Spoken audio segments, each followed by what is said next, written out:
here is an otterbox Defender case for my HTC One. As you can see, maybe not see, but there's significant scratches on this case. So I'll show you how to fix that.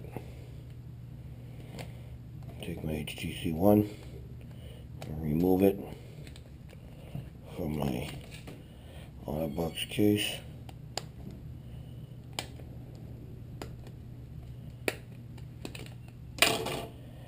I've installed a zag skin on my HTC One. Took this cover that has this lousy lens on it, and it's just simply glued in inside. And just apply proper pressure. Start in the corners. Let's take this otterbox Defender and just peel this piece, and let's just do away with that. Now, I'm going to take this HTC One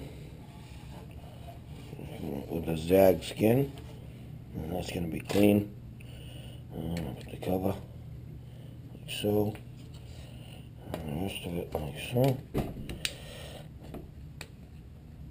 Put that back together, and that is an otterbox Defender screen repair by a zag skin earphone. And do away with the scratchable screens, and now you can enjoy my phone and use it for all of its functionality without the aggravation of a scratched up garbage lens. Thanks very much. Have a good day.